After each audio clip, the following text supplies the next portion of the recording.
Սիրելի հայրենակիցներ եւ այս կարևոր լսումներին մասնակից շատ հարգարժան գոլեգաներ, պարոն Հարությունյանը իր խոսքում այսպեսի մի հայտարարություն արեց կամ հաստատում, որ հնարավոր չէ լռել այս թեմայի շուրջ, այո հնարավոր չէ լռել, բայց նույնքան էլ ուղղակի աբսուրդի եւ անհնարինի, աներևակայելի ժանրից է, որ մենք այսօր խորհրդարանական երկիր Հայաստանի ամբիոնից պիտի խոսենք թեմաների շուրջ կամ բուն հայ եկեղեցու դեմ սանձազերծված այդ արշավանքի շուրջ, որ ուղղակի մեր ամենադառը երևակայության մեջ, ամենադառը երազանքներում, մղձավանջային երազներում չէին կարող պատկերացնել, որ հայ առաքելական եկեղեցին կարող էր հայտնվել այսպիսի թրքաբարո արշավանքի ուրեմն առջև կանգնել եւ մենք այս ամբիոնից ուղղակի խոսեինք կամ բարձրաձայնեինք սահմանադրության, պաշտպանության եւ պահպանության անհրաժեշտության մասին։ Սա ուղղակի աբսուրդի, նույնքան էլ ազգային ողբերգության ժանրից է, որ այսպես սահմանադրությամբ ժողովրդավարական իրավական պետություն հանդիսացող Հայաստանում մենք պիտի այս ամբիոնից հորդորենք իշխանություններին, որ պաշտպանի այն սահմանները, որ դրել է սահմանադրությամբ, բայց ունենք այն, ինչ ունենք, եւ սա խոսում է այս երկրում տիրող տոտալիտար համակարգի մասին եւ հակառակ այն ուրեմն իրողությանը, որ հայտարարությունը, որի հետ ամբողջովին համաձայն ենք եւ համաձայն եմ եւ կիսում եմ արտահայտված մտքերը, հակառակ որ հայացքը զուտ իրավական է եւ այդպեսին լինելու իրավունք ունի, բայց ես կարծում եմ խնդիրը ոչ միայն իրավական է, այլև քաղաքական եւ ել ավելի բարոյական, որովհետեւ քրիստոնեությունը որպես պետական կրոն հռչակած երկրում հանկարծ փորձել պաշտպանել օրենքով ամրագրված սահմանադրությամբ հաստատված իրողությունները, բայց սա է իրականությունը։ Եվ ուրեմն բնականաբար գնահատականներ շատ են հնչել, ես չեմ ուզում այս սեղմ ժամանակում խոսել նաև հայ առաքելական եկեղեցու ունեցած բացառիկ դերակատարության մասին այս դարերի ընթացքում, առաջինը քրիստոնեություն որպես պետական կրոն հռչակած մեր ժողովրդի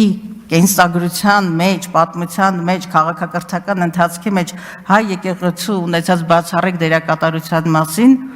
բայց քաղաքական է լինելու հայացքս եւ նաեւ ասել, որ մենք այսօր գուժում ենք զանգը այս իշխանություններին պաշտպանելու, պահպանելու սահմանադրությունը, ինչը իրենց իրավունքն է, բայց սահմանադրականությունը Հայաստանում խախտված է ոչ միայն հայ առաքելական եկեղեցու համատեքստում առհասարակ Հայաստանում խախտվել է սահմանադրական կարգը եւ ուզում եմ ձեզ հիշեցնել այս իշխանությունների այսպես ասած առաջին բեմելը հարցակում դատական համակարգի վրա։ Սա ձեռագիր է, հետևողական ձեռագիր, այստեղ այո հնչեցվեց, որ ցավոք սրտի ես էլ եմ տեսակետին, որ Հայաստանի ներազգային օրակարգերը շատ վաղուց թելադրված են Բաքվի եւ Անկարայի կողմից եւ նաեւ հենց այդ համատեքստում պիտի դիտել այս արշավանքը այն ամենի նկատմամբ, ինչը ազգային է։ Այո, ես շատ ուրախ եմ, որ պարոն Խուդոյանը հնչեցրեց նաև այն դատական համակարգը կամ իրավապահ համակարգը ներկայացնող անձանց անունները, որոնք առանց երկնչելու իրենց ստորագրությունն են դնում եւ դառնում ստանձնում իրավական ծաղրատուի դերակատարություն,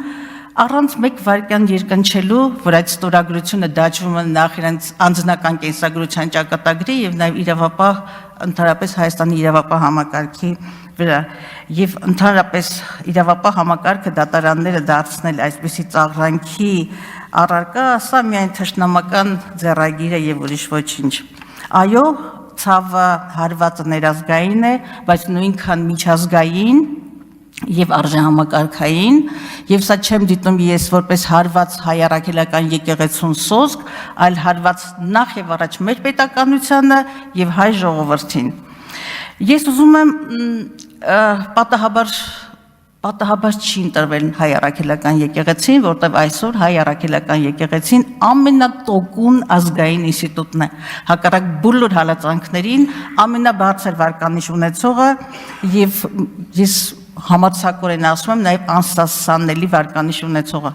Բնականաբար մենք միջազգային կառույցներին, թե մեր խմբակցությունը, ովքեր ներկայացված են միջազգային տարբեր ինստիտուտներում եւ նաև պատիվ ունեմ, բնականաբար մենք Միջազգային բոլոր հնարավոր ինստիտուտներում այս մասին խոսելու ենք։ Այս մասին խոսելու ենք, պաշտպանելու մեր սահմանադրական իրավունքը, մեր ժառանգությունը, մեր բարոյական նորմերը եւ այլն։ Բայց ես այս լսումը, այս քննարկումը նախ եւ առաջ դիտարկում եմ որպես երկխոսություն հայ մարդու եւ հայ հասարակության հետ։ Ես որևէ սպասելիք չունեմ այն իշխանություններից,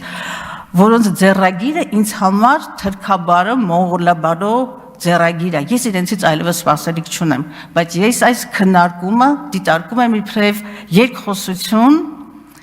երկխոսություն հայ մարդու հետ, հայ հասարակության հետ, որովհետև չկա այլ ճանապարհ, ես չեմ տեսնում այլ ճանապարհ, քան այս իշխանությունների մերժումը,